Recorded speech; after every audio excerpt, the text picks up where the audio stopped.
When I was 16, my mother betrayed me. She tricked me into signing away the rights to my child and giving up my baby for adoption. So whenever my baby left my life, I left my mom's life.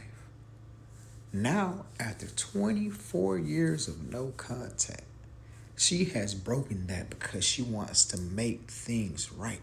Now that she's found out, she's going to be passing away soon. So I want to know, am I a monster? Because every fiber in my being does not care. See, when I was 15, I got pregnant. Yeah, I was a young, dumb, fast kid, but it happened. And my parents were so against this. They wanted me to get a deletion. They wanted me to sign up for adoption. They harassed me. They harassed my boyfriend, his family, his mom. And it got to the point where I just moved in with my boyfriend. And his parents, although they weren't happy about teenagers having a baby, they were supportive. They helped me with finding a job at a restaurant. That way I could save some money. My boyfriend had a job. That way we saved money. We were saving up for our baby, right? And then one blue moon, my parents had a change of heart. They said they didn't want this to ruin our relationship, to come back home, that they'll help with the baby. And I was just a kid, so I was like, thank you. Thank you. Thankful to have my parents finally supporting me, right? I was 16 when I gave birth. I was at my parents' house when my water broke. And my mom and dad rushed me to the hospital.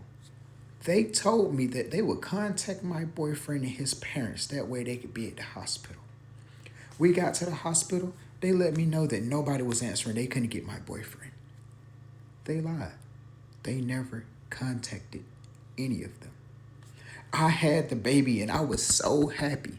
And my mom came in and said, here, the hospital wants you to sign these administration papers. This is my mom. I don't think she's lying to me. Yeah, I'll sign those papers. I just had a baby. I'm not reading anything. I'm happy. I'm ecstatic. They were adoption papers. And moments after I signed those papers, people came in and took my baby from me. They took my baby and they left. I barely got to hold my baby for 5 minutes. After that, I left the hospital. I went to my boyfriend's house. Me, him, and his parents grieved. We grieved over a child that was still alive. He didn't have any say because he wasn't at the hospital. They couldn't prove that the dad was in the picture. I stayed with my boyfriend's parents until my parents called the cops and demanded for me to come back home. I then ran away, and the cycle continued of them calling the cops to get me back home. And it finally ended when I myself almost self-deleted. I moved in with my boyfriend full time. When I was 22 years old, me and my boyfriend got married. It wasn't a big wedding, just the I-do's, and after the I-do's, a backyard barbecue at his parents' house. But I knew he was who I wanted to be with. After 22, we got married a year later. We had another kid. And having another kid made us grieve our firstborn all over again. My husband demanded to be in the room while I gave birth, and I wouldn't have had it any other way. My in-laws stayed out on guard. I guess it was just extra security. I ended up having 4 kids in total, including my firstborn. And every year when it came to my firstborn's birthday, I would make him a little sponge cake. And I'm not even sure if he liked cake because my husband didn't even like cake. And if he's anything like his dad, he probably didn't like it. But we would have this tradition where we would basically hope that he was okay and hope that he was living a good life. And I know it was probably bad to keep that wound open, but that's the only way we could cope. We let our other kids know about our firstborn, and we basically lived our lives, never knowing, but always hoping that one day he might show up, right?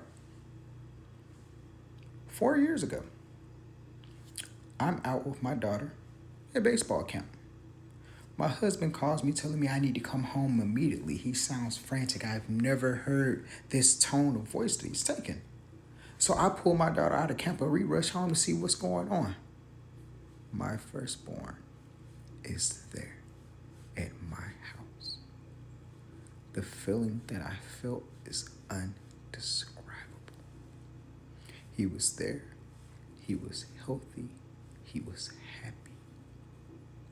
He told us all about his life. He was adopted by an older couple who couldn't have kids, and they gave him a great life, everything that he ever wanted. And when he expressed that one day he wanted to meet his biological parents, they went and found me. That way, one day, if he felt up to it, he could meet us. And I can't do anything but thank them. I never got to meet them because they had passed away by the time he came to visit. But I am forever grateful. So, 4 years ago, my firstborn showed back up. He, since then, has spent every Christmas with us.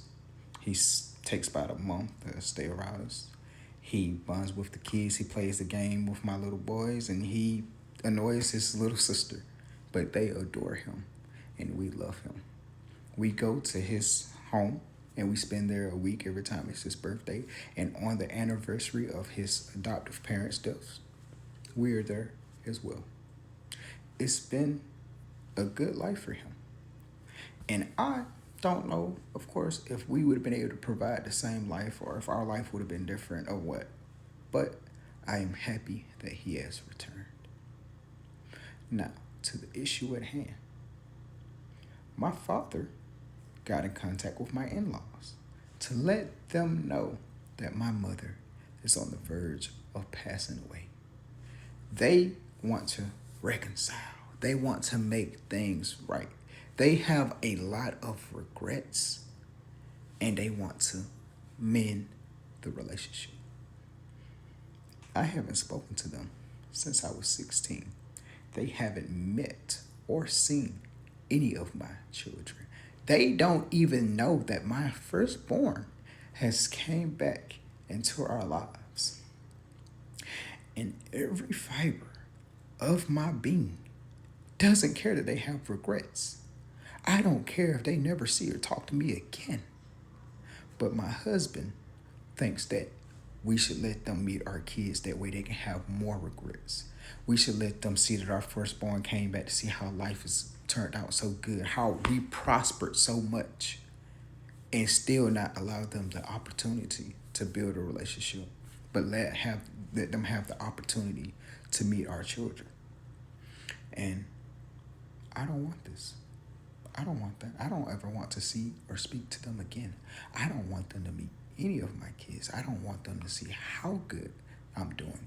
I would rather them choke and pass away on their regrets than to ever let them meet my children. I talked to my in-laws about it because, of course, they know a lot about my situation. And they are on the fence, basically. They don't know whether I should do it or whether I should not. Other people in the family feel the same way. Now, I have taken into consideration that, right, I don't know what type of life my son would have had if, we two teenagers tried to take care of him. I don't know what type of life we would have had. My father-in-law seems to think that our life would be different, which I can understand. I am, however, grateful that my son was able to live such a great life and that he was able to return to us. But I don't think I owe that gratefulness to my parents. So am I wrong for not caring how they feel about their regrets and not wanting to mend any type of relationship